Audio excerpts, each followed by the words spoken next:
নমস্কার সুপ্রিয় দর্শক, সকলকেই স্বাগত হিন্দু লাইফস ম্যাটার ইউটিউব চ্যানেলে। দর্শক, দীর্ঘদিন ধরে আমি একটি কনফিউশনের মধ্যে আটকে আছি। আমি এত বছর ধরে ভারতীয় রাজনীতি ফলো করি এবং পশ্চিমবঙ্গের বহু মানুষকে চিনি, কিন্তু অদ্যাবধি একজন মানুষের কাছেও শুনলাম না যে তিনি তৃণমূলকে ভোট দিয়েছেন। একজনও না, অদ্যাবধি।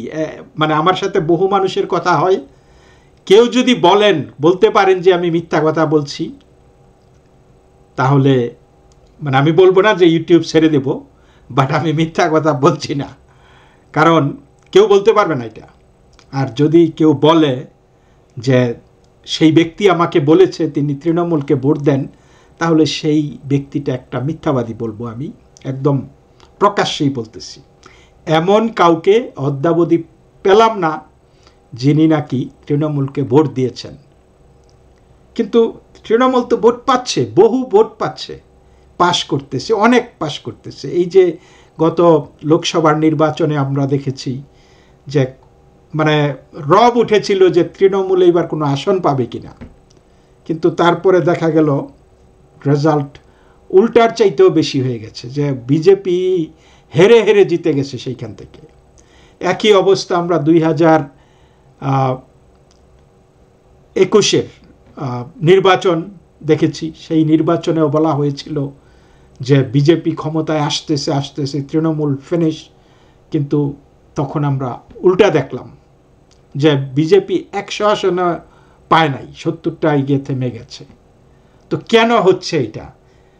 কোনো মানুষকে স্বীকার করতে দেখলাম না যে তারা তৃণমূল করে, কিন্তু তৃণমূল এগুলি যে সবগুলি যে ছাপ্পার উপর চালায় দিবেন সেটা না। অর্থাৎ এই মানুষই বেইমান।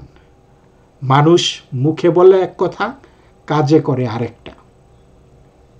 তো এখন এই পরিস্থিতিতে বাস্তবতা তো আমাকে মেনে নিতেই হবে, এবং সেই বাস্তবতা মেনে নিয়েই বলছি যে তৃণমূলকে তারা ভোট দেয় কি কারণে, ওয়াই।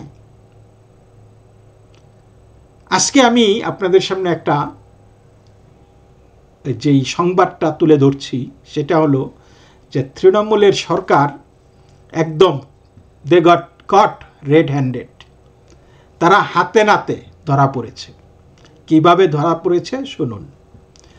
গত বুধবার 26শে ফেব্রুয়ারি এটা প্রকাশ্যে আসে যে কলকাতার পৌরসভার শিক্ষা বিভাগ একটি বিজ্ঞপ্তি জারি করেছে, এবং সেই বিজ্ঞপ্তিতে কলকাতা পৌরসভা পরিচালিত হিন্দি মাধ্যমের স্কুলগুলিতে ছুটির তালিকা তারা সংশোধন করেছে।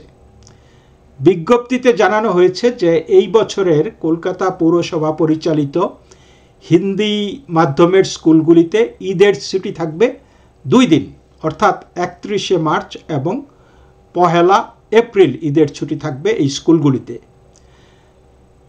কোনো অসুবিধা নাই, স্কুল আগে 1 দিন ছিল, এখন 2 দিন বা 3 দিন হতেই পারে, কোনো সমস্যা নাই।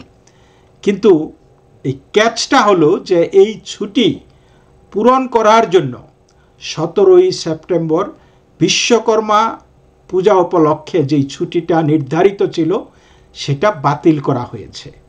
অর্থাৎ কলকাতা পৌরসভা রামের কাছ থেকে নিয়ে রহিমকে দিয়েছে। জিনিসটা তো সেইটাই, বিশ্বকর্মার ছুটি বাতিল, ঈদের দিন ছুটি বেড়ে গেল। এটা করেছে কলকাতার পৌরসভা। তো আমার বক্তব্য হলো ছুটি দিতেই পারে, ছুটি বাড়াতে পারে, কোনো অসুবিধা নাই, কিন্তু আরেকটা পক্ষকে তাদের ছুটি কমিয়ে কেন, এবং তাও হিন্দুর ছুটি কমিয়ে মুসলমানকে দেওয়ার, রামেরটা রহিমকে দেওয়া। তো এটা তৃণমূল করেছে, এবং দেখবেন যে তৃণমূল আবার ঠিকই ইলেকশনে পাশ করে যাবে। তো দর্শক, হয়তো অনেকেই বলতে পারেন যে ছুটি তো আরবিট্রারিলি বাড়াই দিলেই পারে, স্কুল 1 দিন না হয় কম হলো, কিন্তু একটা রাষ্ট্রের একটা নির্ধারিত নিয়ম থাকে, বা আন্তর্জাতিকভাবেও সম্ভবত কিছু একটা স্ট্যান্ডার্ড থাকে, যে বছরের এতগুলো দিন স্কুল ডেজ হইতে হবে, স্কুল খোলা থাকতে হবে। সুতরাং আপনার যখন স্কুল ডেজ যখন নির্ধারিত করা হয় যে এতদিন স্কুল খোলা থাকবে, আপনাকে ওই ততদিনই স্কুল খোলা রাখতে হবে। সুতরাং কোনো কারণে যদি আপনাকে স্কুল ডেজ বাতিল করতে হয় তাহলে সেটা অন্যভাবে, মানে একটা বাতিল করলে অন্য দিক দিয়ে বাড়ায় দিতে হবে, বিষয়টা সেটাই। তো দর্শক, বিশ্বকর্মা পূজার ছুটি বাতিল করে ঈদের ছুটি 2 দিন করার ঘটনায় শোরগোল পড়ে যায় পশ্চিমবঙ্গে তো অবশ্যই, এবং সারা ভারতেও।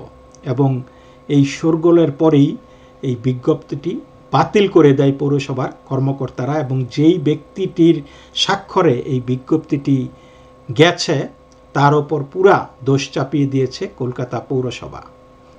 বুধবার অর্থাৎ 26শে ফেব্রুয়ারি দুপুরে কলকাতা পৌরসভার শিক্ষা বিভাগের মেয়র পরিষদ সন্দীপন সাহা বলেন যে যেই অফিসার এই কাজ করেছেন তার বিরুদ্ধে তারা পদক্ষেপ নেবে। তো জানা গেছে যে বুধবার দুপুরেই কলকাতা পৌরসভার শিক্ষা বিভাগের চিফ ম্যানেজার সিদ্ধার্থ ধারাকে শোকজ করা হয়েছে।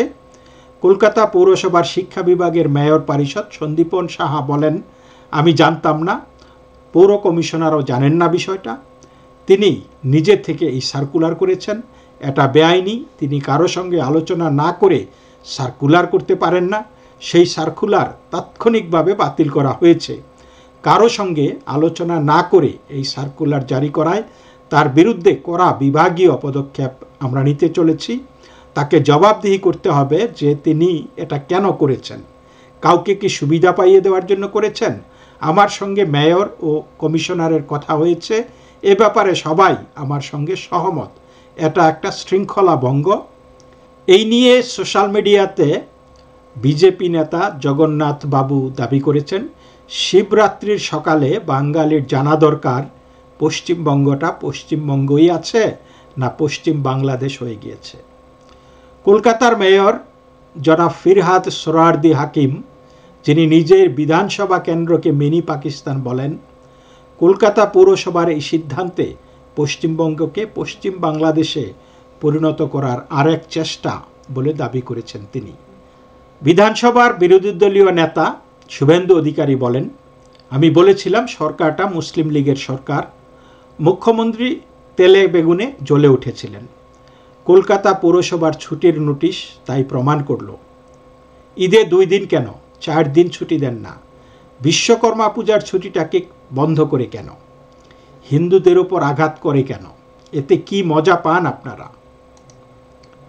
তো এই নিয়ে পশ্চিমবঙ্গ বিজেপির সভাপতি তোপ দেখেছেন।